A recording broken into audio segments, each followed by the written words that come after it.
因为唐高一激发哦。高第他说过，直线它是属于人类的，曲线是属于上帝的。巴塞隆那一只古典又前卫的艺术之上，留下来众多伟大艺术家的脚迹，像毕卡索、米罗、高蒂、塔利亚条。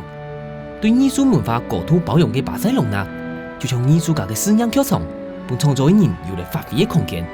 故所有人讲，为了解一只城市称好的方式，绝对建筑开始。今日就天天向前，看下行业巴塞隆那的奇迹——圣家堂。讲到圣家堂加高第这个人，我相信应该没有人不知道。还蛮有名的。第一次看到这个建筑，其实真的蛮 shock 的哎。只是说外形看起来其实有点像我之前看过那种钟乳石的样子，那样子是真的跟我们一般想象中的建筑是蛮不太一样的。其实我上面有看到很多密密麻麻的，不管是人物的或者动物、植物的，它有代表一些什么样的意涵吗？如果要解释每一个意涵的话，就要非常了解宗教这个层面，因为像它那个橡树，它的意思也是直往天际的意思，然后鸽子也都是啊，就是所有的小小的细节，通通都是跟宗教是有相关性的。你刚才在问题在讲哦，那坤样面哦，有空用一样的窗户，用某空线哦。盖的时候，它从1882年开始盖嘛，那它一开始盖的时候是先把整个外墙先盖起来，然后你现在看到这一面就是整个外墙盖起来之后，后来慢慢再盖出来的。所以两面窗户盖的时间某空用哦。某空用。那每一面都是长一样的吗？每一面是代表不同的门徒的意思。某空用门徒嘛，该意思呢？耶稣他有12门徒嘛，然后还加上圣母玛利亚，然后有约翰塔之类，所以他现在正中间那一塔是耶稣塔。正中间，那还蛮看到正中间有什么塔？还蛮看到。你讲1882年都要他102年嘞，那都在有激发讲那一时会完成哦，因为100多年还建不完。两万还讲可能2026年可能会就是完成。怎么会设下这个时间2026年？2026年是他的百年冥诞嘛，所以就是希望可以在百年冥诞的那一年可以完成全部的那个就是建筑。等于算是纪念这个天才怪才案19世纪的巴塞隆那是全西班牙第一个工业化的城市，没轻有钱的城市。不过在境况中，老工业化社会的发展下，本设计风格变到某一个变化。这种是规则欧洲流行一种非规刺眼的新艺术运动热潮，多伫这世界的高地，对刺眼角度亲灵感，属当地的圣山蒙塞拉蒂启发。43年，用伊的一生人打造呀立体的沙克神经。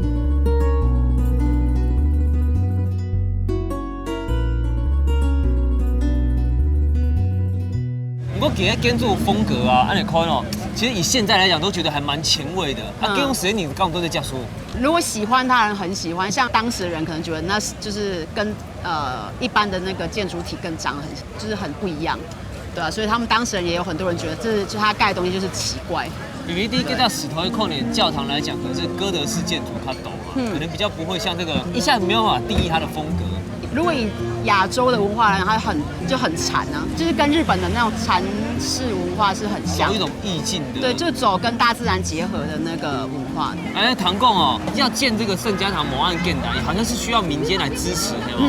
你现在看到就是所有的就是一砖一瓦都是就是当地人啊，或者是外面的人就是乐捐出来的那个钱。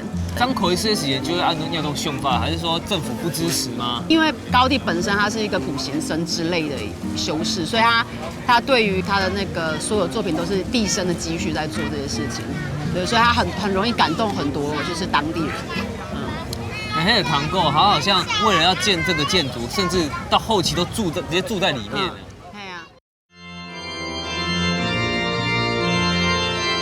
因为圣家堂是所处高堂，至今单单意思太价建钱，故所建钱的多也少，直接影响到工厂的进度。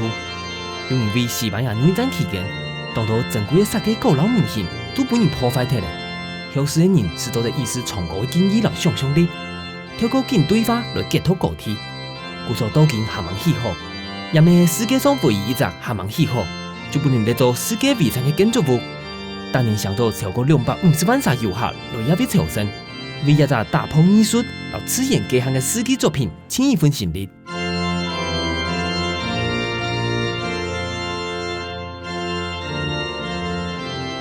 其其实我进来以后那种惊讶的感觉还没有平复下来，很漂亮哦我在外面觉得很震撼，进来以后更惊艳呢。一进来，除了这边教堂它有原本一般我们知道教堂那种庄严感之外，我觉得还多那种很活化的感觉。你如果仔细看的话，它里面的那柱子让你感觉很像森林的感觉，然后你往上看啊，就是很像，就是我们进到森林里面会有一些小小的光线从就是外面进来，好像树枝叶透光的感觉。对，我觉得很特别，就是你明明知道这里是室内哦，可是你感觉好像跟室外没什么差别，那透光感非常好。因为高第他很喜欢就是处理光线的东西，他很喜欢在室内然后不使用人工光。对，所以你如果仔细看，很多像不管是米拉之家或者是圣家堂，它很多建筑里面，它都是尽量避免使用那个人工光线。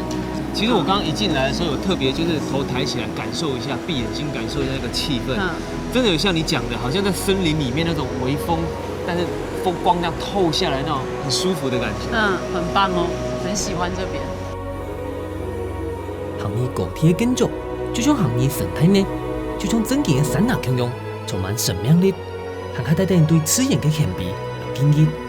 赤色楚楚风势整的高铁，冇办法留平淡的声音伫街户口，电都培养出人想唔到的观察力，也可用艺术和上帝沟通的建筑师带点童心，为巴塞隆纳留下了七座世界遗产的奇迹。本身是念美术的嘛，你来到西班牙这边又参观到高第这种建筑，会不会觉得感觉如获至宝啊？其实说真的很幸运啊。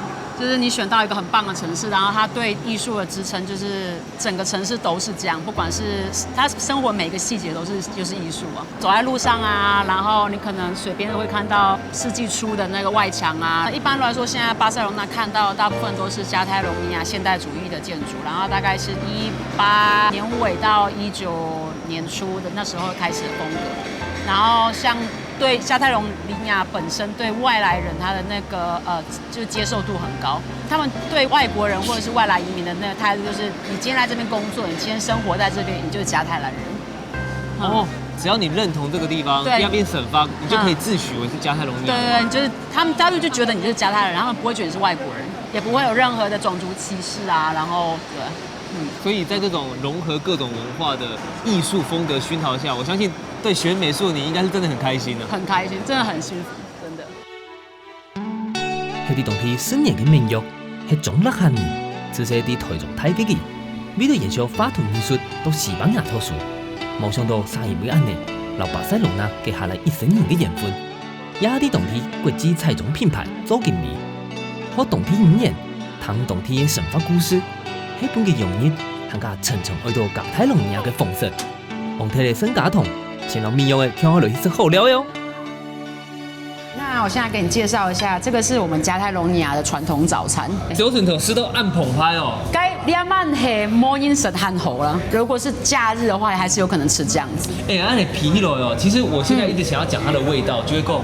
我覺得我不知道是哪一個東西，我聞起來有點像我小時候回到家裡面。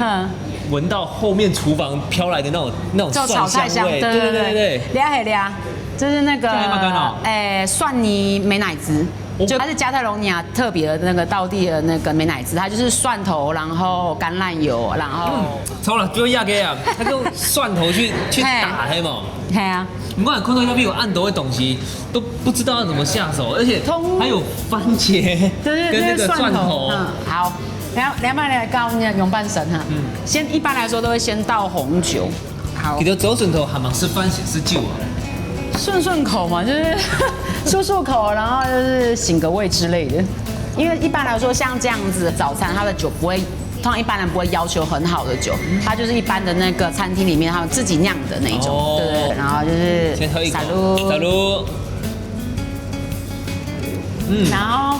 通常我們開始吃之前會先準備麵包，因為一般來說加泰隆尼亞或者是整個西班牙地區都是麵包等於是台灣的白米飯哦，算主食啊。對，算白米飯，所以就是通常會先蒜頭抹這邊邊的地方，因為邊邊是最硬的地方嘛。哦，有點像我們那個蒜頭麵包的感覺。然後番茄就直接在這上面切開來，然後你就用這樣子抹。這最天然的果醬哎，真的。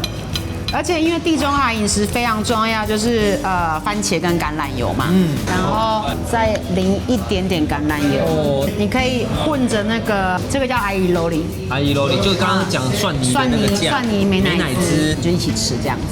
哦，吃一口要给，一口要给。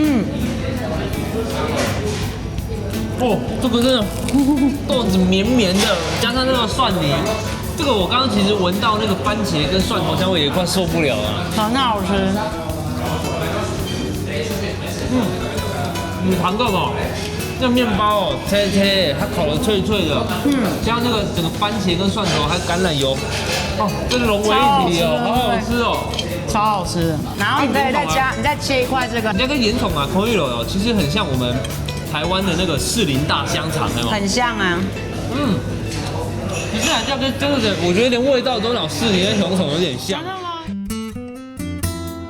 可能会受到地中海饮食的影响，加泰隆尼亚料理充实绵密，用橄榄油、蒜蓉也着调味为主，比你上的汉卡哈是台湾饮食。莫看呀，按普式的传统料理按摩，其实地度啊用来动态的功夫，对充实效率有什么的加泰人来讲，是只是饱饱，是一条印尼充裕的经历来源哦。给我是因为有在他记忆讲来到西班牙片哦，因为我是学艺术的嘛，那我刚开始就是快要毕业的时候，就是家里刚好有机会让我就送我出来嘛。那我本身比较喜欢就是文化色彩比较丰富的国家。那当时因为我又很喜欢墨西哥的一个女画家叫做那个弗里达卡罗，然后我就一直觉得墨西哥好。但是因为那时候问学校的教授，然后教授就说，因为你一个女生去墨西哥，毕竟就是环境治安的问题，所以他就觉得比较不那么适合。那好，那我可以看看，就是跟他有一样是文化色彩非常浓厚的国家，那西班牙看看好了。对，所以就来了。我就以为按你就勾了呀。因为这边刚好有学姐在这边念书，然后就想说，因为有学姐比较好照应，然后找学校的部分也比较容易。在来之前，你对西班牙了解吗？完全不会讲西班牙文。刚开始是念语言学校嘛，一定要的然后就是想，可是你念完语言学校的时候，你进到研究所的时候，发现就是老师也是讲加泰兰文啊，同学都加泰兰人了，然后授课，因为我是外国人，所以老师跟同学就为了我，然后改成西班牙文授课。但我个人会觉得很不好意思，因为等于是你到了法国，然后你要求法国人，因为你是讲中文的人，然后用中文跟你授课一样，就是很奇怪。不过加泰隆尼亚不会算是西班牙的一部分吗？因为有有起来语言的嘛。西班牙有4大官方语言，就是西班牙文嘛，然后西北是加利西亚语，然后正北是巴斯克，然后东北就是加泰隆尼亚。然后这三个自治区是有他们自己的文化跟自己的历史，以及自己的语言。讲来用机的好吗？好啊。像来吃到要到东西，东后生啊，东后生你有讲？Mobile 是加泰隆尼亚语，那西班牙话嘞 ？Muy bueno。完全就冇可用啊！冇可用啊！我说要这个管人，有天听台湾呢。我们在客家庄的时候就讲客家话，初一就讲中文，有一点点不太一样，是你如果仔细看马德里上来的时候，你有发现，就进到加泰隆尼亚地区的时候，所有的路标都是以加泰兰文为主。我们现在站的这个点上面，它是古罗马遗迹的时候的制高点，你可以看它这边有写。要不就一下，制高点。古罗马时期的时候，巴塞隆纳它并不是城市的规模，但它是驿站的规模，所以它还是有保存很多古罗马时期的遗迹。然后里面是那个就是圣奥古斯丁的神殿，这个柱子就是以前古罗马时期的柱子。对。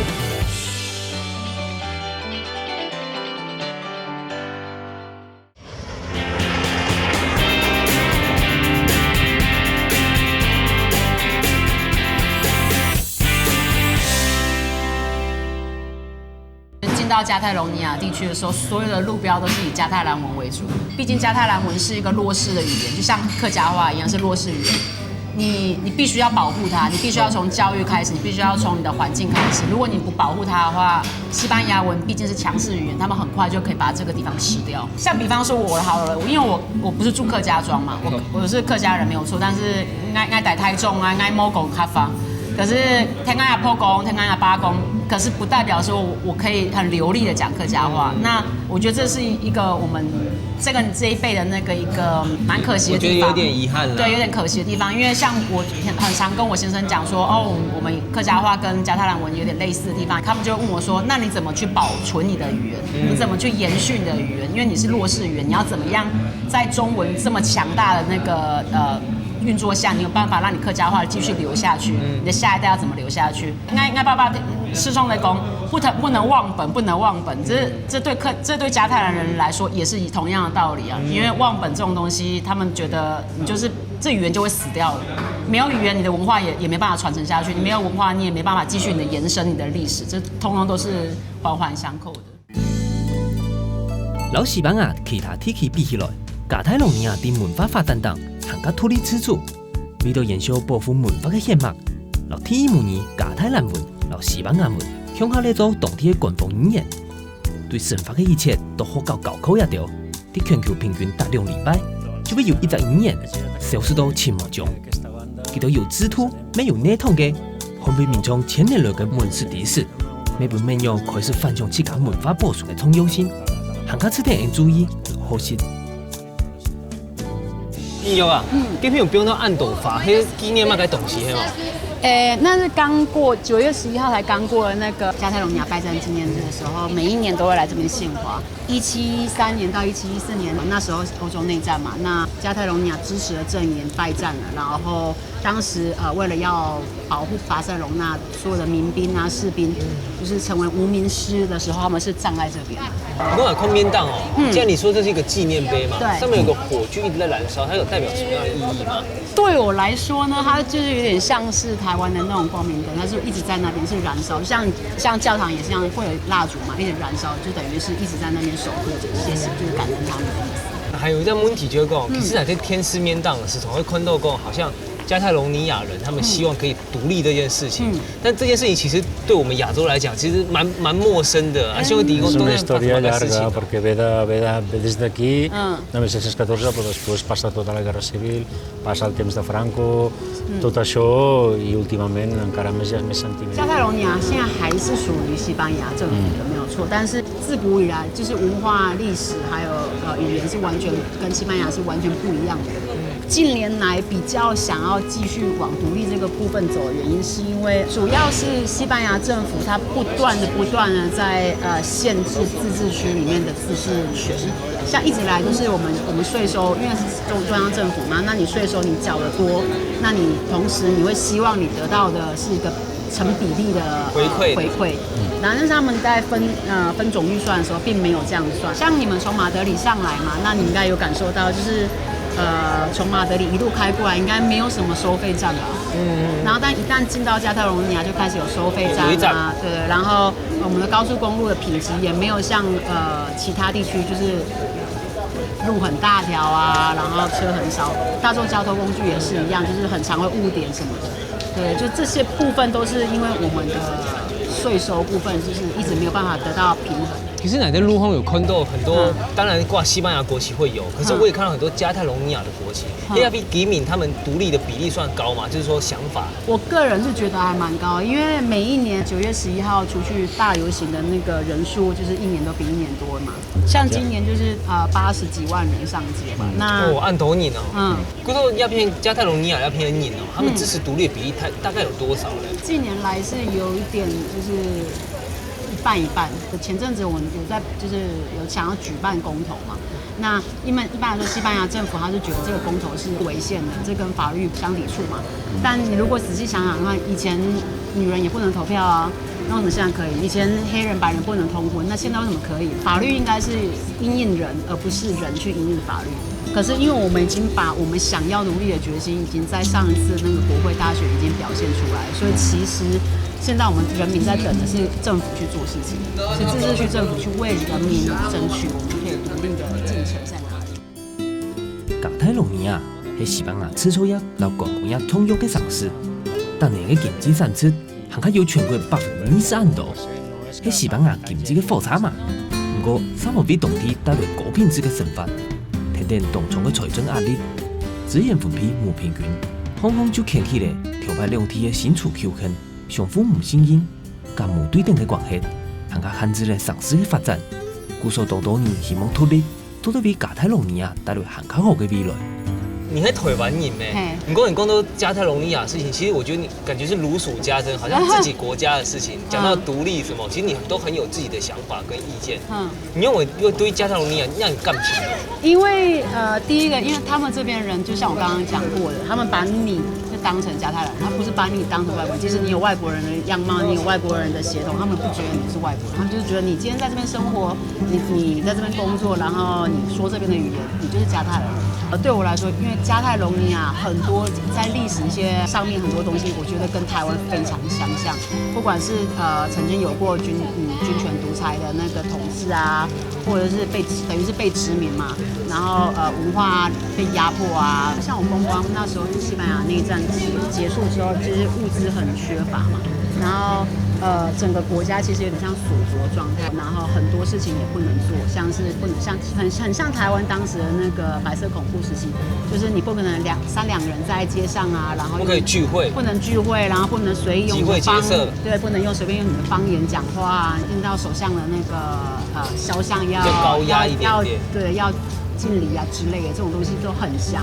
可以讲穆伊哈卡勒斯，就是说他是加泰隆尼亚土生土长的，他是土生土长。他对独立这件事情的昆放还有他的朋友是怎么样想这件事情？ És que veiem que la gestió que fa el govern d'Espanya també amb nosaltres no és gaire, pensem que nosaltres 他 sols 觉 podríem 得， anar 如果是 millor. 单纯的加泰隆尼亚自治区政府去发展这些经济的层面的话，会比现在西班牙政府在控管的方向来说好很多。他们一直以来都很希望有那个地中海沿岸的货运路线，因为古时候就是以地中海的那个货运路线在传输所有的地中海沿岸国家的那个货运嘛。那因为现在是西班牙政府中央政府职权，他们不希望就是变成只有过地中海沿岸，没有进马德里。所以他们就是一直没有想要认真发展这条路线。像他，然后或者他的朋友，他们都不觉得他们是西班牙人，他们觉得就是他们是加泰人。有到这样子的独立的意识这么高涨，你说所有事情都是一体两面嘛？提供给朋友都全部都是支持独立吗？还是也有不支持独立的？Alguns no es tots, no, evidentment hi ha gent que no. 有些不是。如果是不支持独立的，他们也不觉得是就是需要吵架的。他们是对他们是非常熊吵，他们是非常 open mind。你如果就是在吃饭的时候讨论这个事情，他们也觉得就是你的观点，我尊重你的观点，那你也尊重我的观点，这样子。这个很共都，其实他们跟那个融合也是有相关的。其实他们对很多事情都是很包容性的，对，很包容。台湾的富隆国土财政天下，用加泰隆尼亚的自治权、语言、文化做许多阿变，所唔仅嘅地方运动人士。本其处事也是极度美国气，一直到1975年，富隆国过身过后，西班牙将行做民主制度，将近40年将艰难的政权统治，本当天的雄心、团结和言论自由的可贵，故所对社会议题和文化具有动态的包容性。堂哥，您讲西班牙最特别的地方就是，其实不只是有圣家堂，它很多小巷弄啊，或是角落里，其他都有大大小小不一样的故事。因为很长，就是如果没有跟着指南走，真的很容易忘记一些就是重要的景点。你像这个点来说，它是古罗马遗迹，然后这不是普通的小巷弄吗？我们现在站的这个点上面，它是古罗马遗迹的时候的制高点，你可以看它这边有写。要不就一下，这是制高点。对，是制高点。我看旁边现在其实是被房子包围住，它不像是个景点哎。对，但它当时是制高点。古罗马时期的时候，巴塞隆纳它并不是一个城市，它是一个驿站，就等于军队往返的时候，军队会停在这边，等于长途跋涉中间休息一下。对，它并不是一个城市的规模，但它是驿站的规模，对。所以它还是有保存很多古罗马时期的遗迹。然后里面是那个就是圣奥古斯丁的神殿。这个柱子就是以前古罗马时期的柱子。对。然后这个是那个西元前1世纪的时候盖的。所以6000年啊，2000多年啊。对，que repetit i molta gent no sap arribar fins aquí。然后各的居多重重小巷弄，如果你没有抬头看，你没有，因为我们每次跟朋友讲说，就是巴塞罗那，你随时随地都要就是抬头看。对，因为你如果只跟着路走的话，你很容易忘掉很多点。刚老师，给西班牙鸦片人呢，他们对文化保存的概念还蛮开的。Els edificis aquests són molt antics, però encara així també la ciutat de Barcelona hi ha molt 巴塞罗那对古迹保存他们非常非常重视，即便说你现在在路边看到，其实是扩展区的那些房子。他们可能把外墙留下来，里面全部打掉，整个建筑都打掉，就是为了要保存，就是因为他们是有历史纪念价值的。还有很隐晦暗呢，所以其实这边没有很多所谓现代的高楼大厦。也是有啊，也是有，可是你就是不同区了。如果是比对市容保存比较有价值的，他们就会留下来。但如果是新兴区，如果是真的是就是比较高楼大厦的地方，他们其实是 OK 的，因为对文化跟历史的那个就是价值的保存，对他们来说是比发展还要重要的。而且我走到这边，我还发现一件事情，你说以前虽然是不知道啦，可是有跟民宅用在一起嘛，我觉得那种民宅融合现代，其实他们对古文明也不是说那么陌生的感觉，是很亲近的。是很亲近的，没有错。这边的人，我觉得他们对文化、对艺术，一只丧尸的古迹，除咗做嘅传统历史，看出动态工艺，行出对本人感受到当地人係唔係從事自家嘅文化研究。感謝巴塞隆那人對歷史嘅尊重，本應有機會分享，係唔係咩做得按嘅傻逼嘅信用，令土地給你嘅一切呢？第二日，聽得民用下ရောက်去 Penedès 拜訪親戚朋友，也遊入古老嘅葡萄酒所去，離開巴塞隆那喪屍嘅鬧熱，係西班牙清泰嘅葡萄酒商。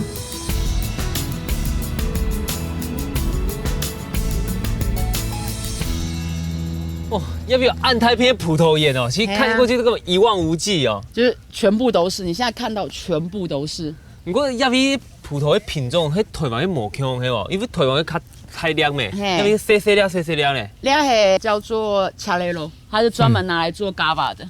你刚刚讲的 Gava 迄嘛该东西啊？这个是非常非常难得可以看到的地方，因为很多酒庄啊，他们会号称说，我们是纯手工，但很少是真的是像他们这样完全3个人的那个工作台，然后1个人负责一个部分这样。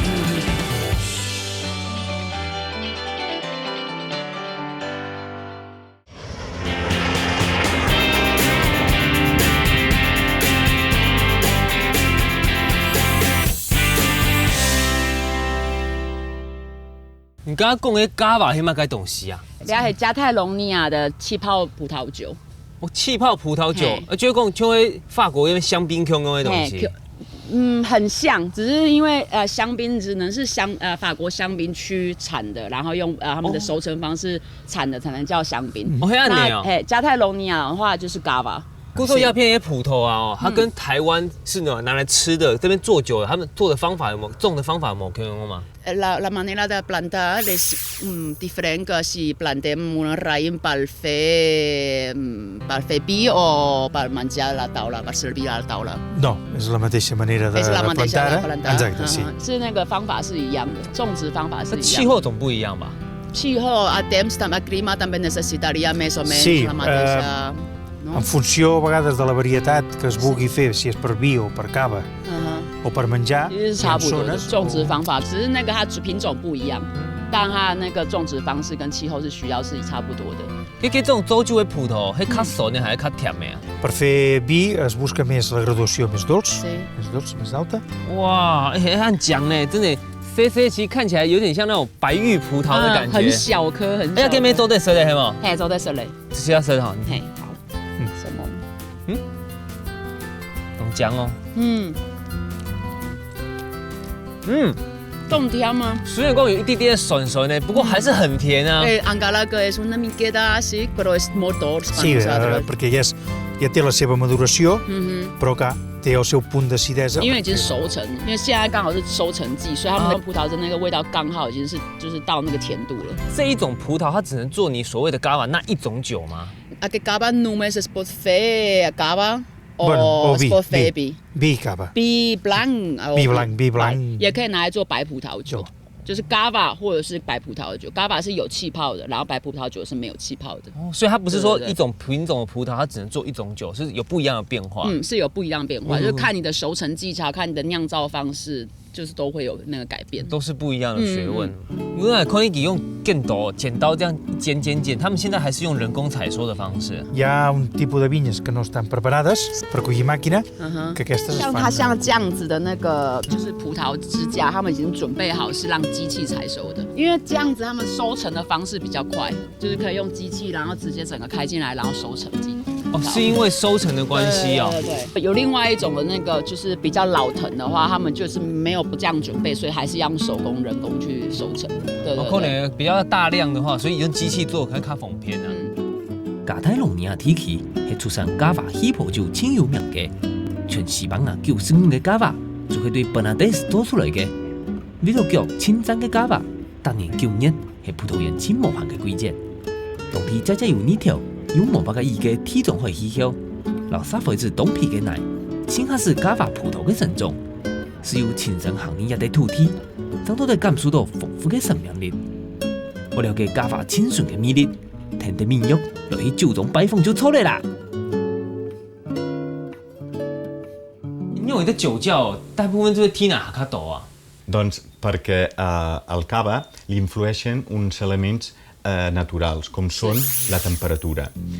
Llavors, a l'estar aquí sota terra, el que 大 tenim 部 és 分会在地底下，原因是因为他们必须要同样保持湿度、温度，就是让它的那个全年可以恒温。就连是光线啊、噪音啊，甚至是一点点的风啊，都有可能。不过你说对对对光线，我可能可以理解，因为可能有温度的差别。不是温度哦，它就是光，就是光哦，就是光线。哎，嗓那边用哎，毕竟里面酵母是活的，所有的这些条件都会影响到那个酵母的发酵。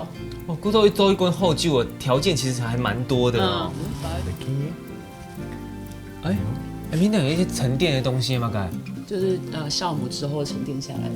哎，古早 cava 就到底要怎么样才能叫做 cava 呢？ Per elaborar cava, en aquesta zona estem utilitzar 5 tipus de raïm, que són 3 varietats autòctones de la zona. 要做 cava 的话，一定只能用5种品种葡萄，其中有2种是法国来的，然后另外3种是这边当地的。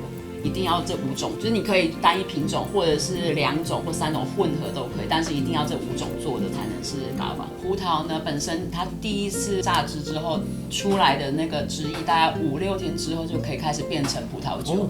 但是做 cava 的那个葡萄酒必须是本来是葡萄酒，然后他们再度装瓶，然后放第2次酵母，让它第2次发酵。要2次发酵。对对对，是第2次发酵才能是cava。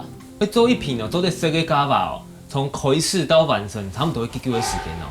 Perquè sigui cava, hi ha un mínim de temps, Sí. que són 9 mesos. Bardaco 9 mesos és el 一 mínim. 般来说，那个规定是9个月，但他们要求的是18个月最少哇，18个月， 18个月都多人家的1倍的时对，间啊！然后最长，他们现在最长的是98个月。 98个月，哎，不过一本题就讲 whisky 啊、凤酒啊，我们都讲越陈越香啊。哎呀 ，cava 不是按你吗？因为像一般来说 ，cava 就是跟一般的葡萄酒来说是一样，你那个它的酵母一旦在里面，它越久，它会那个酵母会散发出来的那个甜度会更多，然后因为它这样子之后，那个品质会更高。跟海迪啊，我知道他们这一家很特别，就是他们其实都是用纯手工来酿这个 cava。但是你看，它葡萄品质又这么挑剔，酿造时间又比人家多，其实这样纯手工会蛮耗费成本的。他怎么会想要用手工呢？ Perquè si volem aconseguir arribar a fer un cava de qualitat, Sí. ha de ser d'una manera tradicional, ha de ser mà. 是， Perquè 因为他们很要求品质。当然，如果你要冲量的话，他们也是可以做冲量的那种，就像一般的那种工厂工业化那种。但是他们希望的，他们要求的是品质，所以他们觉得要做到品质很好的时候，你必须很多步骤是必须要用手工去做，必须要用传统的方法去做，才有办法提高他们的品质。一般的家话吃草上，就唔系跨过嘅太轻业，伝統嘅代代相傳嘅家族式經營為主，保持阿爸對傳統嘅堅持，向體行出自家嘅土地性，啲普遍機械化嘅現代社會度，保存自然經驗累積嘅彈性老本土。30年來，歸入上述條擺嘅傳統手工模式，相信安尼嘅堅持，都得傳到家話地度。因為有按度嘅酒啊，因為用嘅方法就冇乜嘅強用啊。 És diferent perquè aquest procés és un procés únic i molt antic, que nosaltres hem recuperat i és el que estem fent 因为 servir. 刚刚那边的酒过来之后，刚插下去的第1天，可能他们是比较出来的，然后为期1个月，每天都会在同一个时间来稍微转酒，转酒，然后每转一个角度，然后再把它往下插一点，每转一个角度再往下插一点，这样，最后的那个沉淀物会完全会留在瓶盖的地方。他们要的就是这个，然后这个部分是机器没办法做到的。 Doncs també és molt important quan es fa el sentit de rotació que sigui cap a l'esquerra perquè 这个 aprofitem 转的方向也有学问，因为我们现在在北半球，所以一般来说，如果开水龙头的话，那水就是往左转旋的，所以他们也是用这个同样的原理这样左转。哦，对对对，跟北半球、南半球也有关如果今系天。我们在南半球的话，他们会转相反方向过来会转右边。哇，很神奇哦。这个是非常非常难得可以看到的地方，因为很多酒庄啊，他们会号称说，我们是纯手工，但很少是真的是像他们这样完全3个人的那个工作台，然后1个人负责一个部分这样。你看看到几头一个 biang biang biang 那走马街呢？就是像我现在手上拿的啊，这个你这样看的话，这个里面呢是。最后一个部分剩下来的那个沉淀物，老板他现在在做，就是把这个瓶塞部分打开来，快速的打开，因为现在里面压力非常大。如果你没有很快打开的话，那个酒会全部流掉。他们只是要把这个小小部分流出去，但是剩下都是酒，他们要留下来。我在真的真功夫哎，真的完全是经验。对19世纪体育馆咖巴做出了稀释。也表示西班牙人有叫出禁止起泡酒的能力，因为酒的方式是和法国香槟来的，故所没有西班牙香槟的好名声。不过品质差不多，有便宜的假使影响到香槟市场，法国还因为安尼指定3天安名的保护政策，用咖巴行出自家的品牌的风格。像这种咖巴，我们是要在餐前的时候喝呢，还是说我们配餐的吃？咖巴的那个好处是，它可以当开胃酒、餐前酒，它甚至可以在用餐途中吃，也可以到甜点的时候吃，它是没有限制的。Salud. Salud, gracias a vosaltres. 哦，失忆了，可是懂甜，喝起来是蛮顺口，不会有那种很呛的感觉。它果香很重。你过去那种咖巴，它上面有很多气泡，会影响它的品质吗？ Les bombolles el que ens indiquen és que la bombolla quan més petita és vol dir que té més criança. I quan més a poc puja, més criança. 它气泡的那个上升速度，越慢呢，它的酿造时间越长。然后它的气泡越细密呢，它的酿造时间也越长。也就是说，你现在看到这个上升速度这么慢的状况下，就代表它的酿造时间其实是像他刚刚讲60个月。不过，最怕就是说这到底有几度啊？因为太顺了。像这个咖巴是11.5度，然后大部分的咖巴都大概是这个酒精浓度。哇，像亚比有会某 Q 会咖巴还吗？它这支咖巴是全世界第1支也是唯一1支的烟熏气泡酒。第1支也是唯一1支哦。对。1、2、3、4。它这个是加泰罗尼亚，就是特别的那个酒壶，然后它其实作用是在于就是可以就是凝聚家人的感情啊，然后也喝的比较少。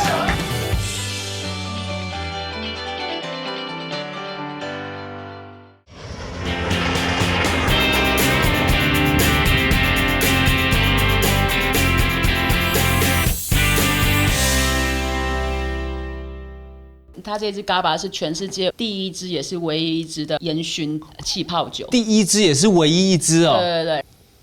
哎，真的，啤酒跟米西就某可用哦。这闻起来反而是有点像西班牙的火腿的味道，很像那个烟熏鲑鱼的味道。对。估计那种咖巴会特别西班牙跟精神没？我会说是加泰隆尼亚，因为这是咖巴是加泰隆尼亚的灵魂。对，就是这是生活在我们日常生活中必备的东西。跟木伊哈条嘎，吃到咖巴对他来说是代表什么？ Per mi cava significa pues, un producte molt nostre, vale? Si és que estiguis amb amics, que amb família. 那他觉得 GABA 呢，就是代表他全部的一切。他可能，然后不管是跟朋友啊，不管是跟家人，他觉得这生活在 GABA 的那个氛围里面。哦，堂给公妈就感受得到，其实他对 GABA 真的很热情哦。我们来享受一下这一杯这么独特的 GABA。Salud。Salut. Salud。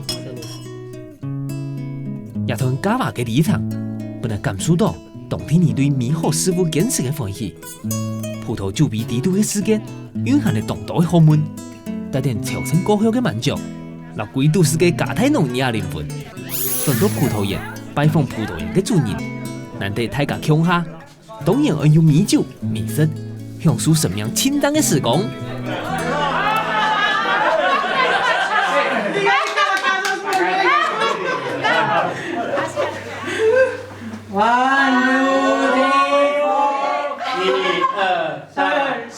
它这个是加泰罗尼亚，就是特别的那个酒壶，然后它其实作作用是在于就是可以就是凝聚家人的感情啊，然后也喝的比较少。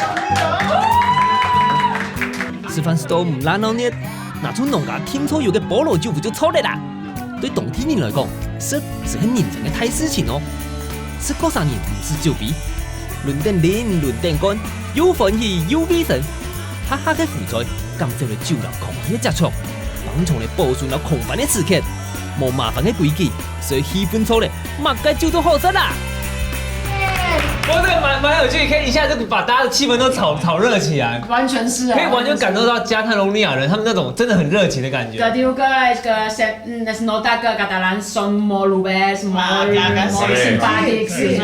就像我那天跟你讲的，就是我来了，然后他们就觉得你来这边，你住在这边，你在这边工作，你就是加泰兰人。像我刚来的时候，我只会说英文，然后我刚开始学只会说西班牙文，但是没有人排挤我，大家都还是把我当自己小孩对待啊。冇講下嘅，嗱 T 拜來睇下就按嘢錢，冇講你落十八嘅，錯嘛？錯啊，真嘅啊！問一下公公婆婆好咧，婆婆，你知道米會用嘅星球呢？Quan la vam conèixer, 當他遇到我的時候 pensàvem que no seria la nostra jove, només era amiga. 他一開始只覺得是女朋友而已，他可能是沒有想到會變成媳婦。Però quan la vam conèixer més profundament, 當他了解我更深的時候呢， ens va agradar molt i vam estar molt contents quan ens van casar. 然後他認識我之後，然後就覺得他很高興我們可以結婚。I hem viscut junts tots aquests anys amb nosaltres, el seu pare, amb els germans. 因为加泰隆尼亚人他们很重视就是家庭传统，如果能够就是有这样子家庭凝聚的时候，他们觉得很重要。后来我们结婚嘛，然后跟他们一起度过很多时光，他觉得很好，就是有这样子。完全没有觉得你是一个外人。完全没有啊，es que no sembra que soc de fora. No. Oh! Perquè t'han conegut que mai havíem tingut una persona que ens agradés tant. 给公妈该。就是说就是没有遇到过就是这么值得喜欢的人。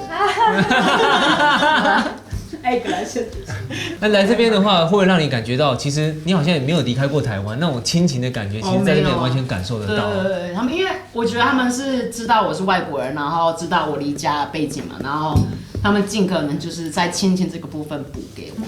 对，所以就是那公公呢？公公有没有觉得说，其實他根本沒有娶到一個外國的媳婦，其實他就跟加泰隆尼亞人沒什麼差別。Opino molt bé, perquè s'has vingut a adaptar com és el que és normal. Vas a un lloc on t'has d'adaptar, on t'estàs. Hi haurà coses que t'agraden més o menys. 我来到这边，但我没有觉得我自己是外国人，然后我想尽办法融入这里的文化，想尽办法融入这边的语言什么的，然后他觉得这样是很好的。这种是有那种啥结婚的时间了。公公婆婆都有去过台湾吗？有，他们結婚的時候有去。你記得對台灣嘅印象係乜嘢咯？ Però jo, Us va agradar com si fos més a la prop i tornaria. Tot el menjar, 食物啦，全部啊，人啊， l'acceptació de la gent, 然後 la cultura d'allà. 啦文化啊，然後人與人之間的相處，他都覺得非常好。還有一個這麼好的媳婦。哎呀，家公家娘對佢唱每一樣嘅暗示，雖然負評嘅面容加到暗然嘅不安，不過都唔係暗然嘅成就。為到留喺啲中立嘅阿婆分享啲西班牙嘅生活，面容結天，勇敢嘅天數嘅血，連當地嘅福卡人最有動作嘅話，就會留阿婆講。Mirant la càmera, jo pues només... ja està. Sí. Saludem. Bon dia o no? Hola, mama. Oh, mama diu, sí. Com que hem anat nosaltres a Taiwan pel casament, hem conegut la família en el seu espai vital, de la manera que treballen, que viuen, que tenen els fills, els nets i tots amb molta unió, unes persones amb molt de respecte. Ells a nosaltres i nosaltres amb ells. Molt contents vam estar d'haver anat al casament.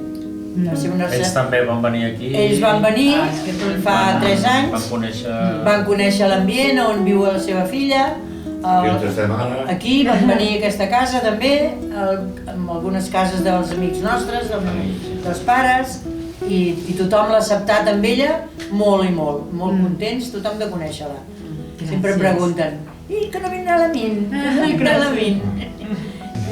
因为婆婆就说，不好意思，很高兴，因为婆婆就说很高兴，然后他们能够去台湾，然后认识我们那边家人啊，然后不好意思哦，我听一下我，就是对，然后很高兴的，然后就是认识那边的家人，然后知道我的生活在那边的生活是怎么样，然后3年前的就是我妈妈也有来过，然后就是也认识我在这边现在这边的生活啊，然后认识这边家人也有来过这边这样，然后就是对啊，他们都一直都很高兴，就是可以互相互动这样子。其实我觉得你根本都不用翻译，然后就是他们讲出来的态度跟神情，其实我听不懂语言，我已经完全感受得到那种爱的感觉。就是这样。阿婆i谢，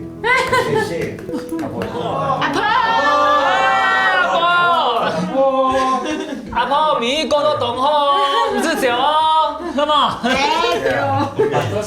错。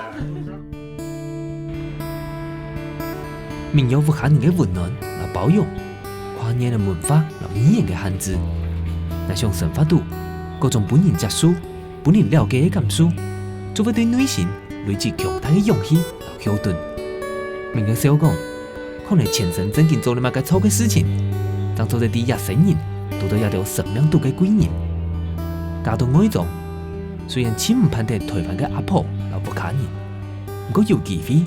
啲一位前度取得真實嘅幸福，希望福卡人做得安心，更加危機防禦。